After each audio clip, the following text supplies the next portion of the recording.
ఎందుకు కంగారు పడుతున్నారు, ఎందుకు భయపడుతున్నారు? భయం సో ఎవరికి భయం గతంలో లేదు, ఓపెన్ గా చెప్పొచ్చు, దాంట్లో ఏముంది. చెప్తా దానికి కూడా చెప్తా రజనమ్మ. ఇదేంటి మనకి గౌరవ చంద్రబాబు గారి ఇంటి మీద దాడి చేయడానికో రాళ్లు తీసుకొని వెళ్తే భావ ప్రకటన స్వేచ్ఛ అన్నటువంటి గౌరవ గౌతమ్ సేవక్ గారు, ఆ భావ ప్రకటన స్వేచ్ఛ మీకెందుకు లేదనుకుంటున్నారు? ఆరోపణలు చేయడానికి కొద్ది గొప్ప ఆధారాలు ఉంటే చాలు కదా. అంతే అంత కదా. గొప్ప చంద్రబాబు గారి మీదే ఏ 37 క్రియేట్ చేసి కేసులు పెట్టి ఆధారాలు ఇవ్వాలనే దౌర్భాగ్యాలు ఉన్నటువంటి పరిస్థితులు ఇవి. ఆఫ్ కోర్స్ సజ్జల గారు హోమ్ మినిస్టర్ నో లేకపోతే హోమ్ ని మొత్తాన్ని ఆయన అండర్ కంట్రోల్ లో పెట్టుకుంటారు, దాంట్లో నో మోర్ డౌట్స్.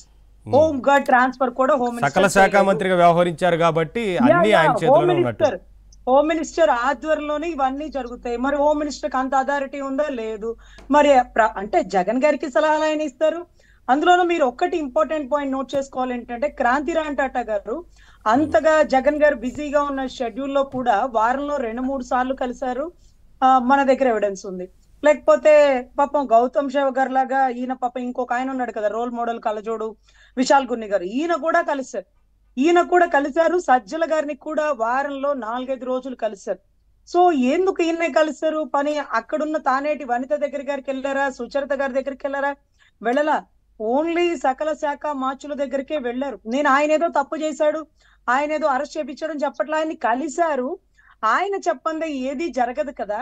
ఏది చెయ్యాలన్నా ఏది చెప్పాలన్నా కర్త కర్మ క్రియ అన్ని ఆయనే కదా అని గతంలో మనకి తెలుసు కదా. సో దానికి మనం చెప్పుకోవడానికి ఈయన ఎందుకు సార్ ముసుగులో గుద్దులాట? ఓపెన్ స్టేట్మెంట్, సజ్జల గారు అండర్ కంట్రోల్ అని జరిగి ఉండొచ్చు సార్, మేము ఆరోపణలే, మాకు తెలీదు అఫ్ కోర్స్. కానీ ఇక్కడ ఏంటంటే ఇందాక మేడం చెప్పారు సెర్చ్ వారెంట్ అన్నారు. సెర్చ్ వారెంట్ అంటే జడ్జి గారికి విశాల్ గున్ని గారు వెళ్తున్నట్టు ఆయన ఆవిడికి తెలియదండి. ఎందుకంటే ఇవి చాలా చిన్న చితక కేసులు, ఇంకా కొద్దిగా సబ్జెక్ట్ తెలిసిన ఎస్ఐలు సిఐలు ఉంటే ఇది సివిల్ కేసులు సార్ మేము చూడమంటారు. అంటే ఈ సంతకం ఒరిజినలా, ఈ కాగితాలు ఒరిజినలా అని పెద్ద పెద్ద ల్యాబొరేటరీలకి పంపించి మేము టెస్ట్ చేసి అది రావడానికి సంవత్సరాలు పడుతుంది మేడం. స్టిల్ నా దగ్గరే గుంటూరు కేసు ఈ రోజు కూడా 5 ఏళ్ల నుంచి పెండింగ్ ఉంది. సంతకం టాలీనే అవ్వలే. సంతకానికి పంపించాం, ఇంతవరకు రాలే. కానీ ఇది ఈవిడి సంతకం, ఇది ఆయన డాక్యుమెంట్స్ అంటూ నిర్ధారించిన విశాల్ గున్ని గారు ఐపీఎస్ అనుకుంటున్నారా లేకపోతే హైకోర్టు జడ్జి అనుకుంటున్నారా మాకు తెలవ. కానీ అక్కడ జగ్గైపేట స్టేషన్ కూడా తీసుకురాకుండా కస్టోడియల్ టార్చర్ అనే పదాన్ని ఆ బిడ్డ వాడిందండి.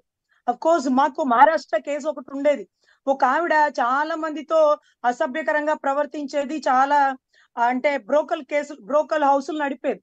ఒక ఎస్ఐ ఇలాగే ఆమెను పట్టుకోవడానికి వెళ్ళి ఆవిడతో అసభ్యంగా ప్రవర్తిస్తే ఆవిడ కేసు పెడితే ఎస్ఐ చెప్తాడు, సార్ ఆవిడ బ్రోకల్ది సార్, అయితే బ్రోకల్ది, ఆవిడకి ఇష్టమైన వాళ్ళ దగ్గరికి వెళ్ళింది, ఇష్టం లేకుండా నువ్వెలా తాకావు, ఇమీడియట్ గా సస్పెండ్ ఆర్డర్ ఇచ్చేసాడు. అసలు స్టన్ అయిపోయారట. ఆవిడ బ్రోకల్ది సార్, ఆవిడ 10 కేసుల్లో పట్టుకున్నాం సార్, 10 కేసుల్లో ఆవిడకి ఇష్టమై బ్రోకల్ పనిచేసింది, ఆవిడకి ఇష్టం లేకుండా నువ్వు చెయ్యి వేయకూడదు ఎస్ఐ గారు, గుర్తుపెట్టుకోండి అంటూ ఆ ఎస్ఐని సస్పెండ్ చేశారు సార్.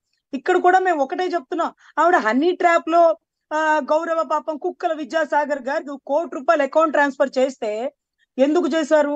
అప్పుడే ఎందుకు కంప్లైంట్ ఇవ్వలేదు? పోనీ దాని మీద ఎందుకు కంప్లైంట్ ఇవ్వలేదు? అదే జిందాల్ గారు కూడా బొంబాయిలో కంప్లైంట్ ఇచ్చి ఉండాల్సింది, ఆయన ఇవ్వలేకపోయారు. ఎందుకంటే అఫ్ కోర్స్ అమ్మాయి మంచిదో చెడ్డదని మేము చెప్పట్లేదు సార్.